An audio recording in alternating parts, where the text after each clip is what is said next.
Dibohong. Aku hanya memikirkan satu peraturan penting. Kenapa kau lakukan hari ini kalau kau bisa melakukannya besok? Hahaha. Few moments later.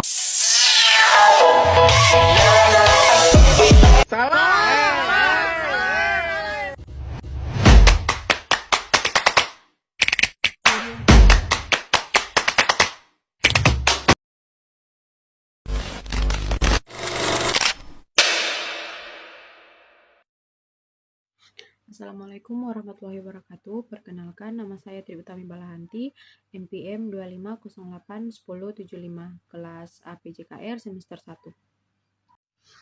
Pendidikan Jasmani, Olahraga, dan Kesehatan atau PJOK dalam kurikulum yang saat ini berlaku pada dasarnya sudah mengarah pada pencapaian tujuannya, namun belum sepenuhnya tercapai secara optimal. Melalui pembelajaran PJOK, peserta didik telah dibekali pengalaman, aktivitas fisik, keterampilan gerak, pengetahuan tentang kesehatan, serta nilai-nilai seperti sportivitas, kerjasama, dan disiplin. Hal ini menunjukkan bahwa tujuan PJOK untuk membentuk individu yang sehat, jasmani, dan rohani mulai terwujud. Namun dalam pelaksanaannya masih ditemui berbagai kendala seperti keterbatasan sarana dan prasarana, waktu pembelajaran yang terbatas, serta perbedaan kemampuan guru dalam mengelola pembelajaran yang menarik dan efektif. Selain itu, pembelajaran PJOK di beberapa sekolah masih berfokus pada penilaian hasil akhir dibandingkan pembiasaan gaya hidup aktif dan sehat. Oleh karena itu, dapat disimpulkan bahwa PJOK dalam kurikulum saat ini telah mencapai tujuannya secara sebagian, tetapi masih memerlukan perbaikan dan dukungan agar tujuan tersebut dapat tercapai secara menyeluruh.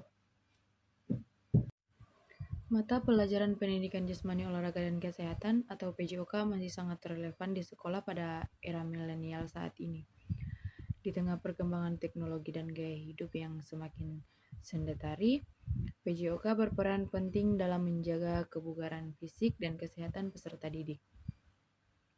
Selain itu, PJOK tidak hanya berfokus pada aktivitas fisik, tetapi juga menanamkan nilai-nilai karakter seperti disiplin, sportivitas, kerjasama, dan tanggung jawab yang sangat dibutuhkan dalam kehidupan modern.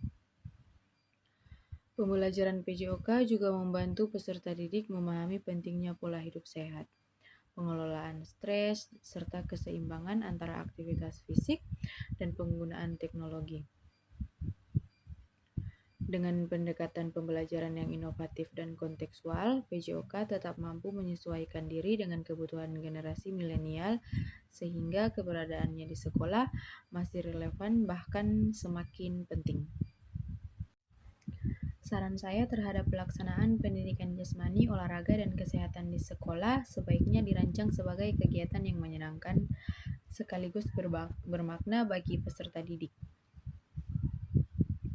Guru PJOK perlu mengembangkan pembelajaran yang variatif, kreatif, dan sesuai dengan karakteristik usia serta kemampuan siswa sehingga mereka merasa nyaman, aman, dan termotivasi untuk berpartisipasi aktif.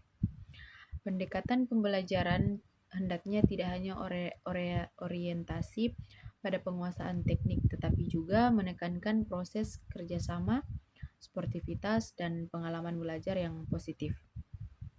Selain itu, kegiatan PJOK sebaiknya dikaitkan dengan kehidupan sehari-hari agar memiliki makna yang nyata bagi siswa. Materi tentang aktivitas fisik, kebugaran, dan kesehatan dapat disampaikan melalui permainan, simulasi, atau proyek sederhana yang relevan dengan lingkungan mereka. Dengan demikian, siswa tidak hanya bergerak secara fisik, tetapi juga memahami manfaat aktivitas jasmani bagi kesehatan tubuh. Guru juga diharapkan mampu menciptakan suasana pembelajaran yang inklusif dan menghargai perbedaan, sehingga setiap siswa merasa dihargai tanpa tekanan atau rasa takut dan gagal. Penilaian hendaknya dilakukan secara adil dan mendidik dengan menekankan perkembangan individu dan usaha yang dilakukan siswa. Melalui pelaksanaan PJOK yang menyenangkan dan bermakna, diharapkan peserta didik dapat menemukan sikap positif terhadap aktivitas fisik dan menjadikannya sebagai bagian dari gaya hidup dan sepanjang hayat.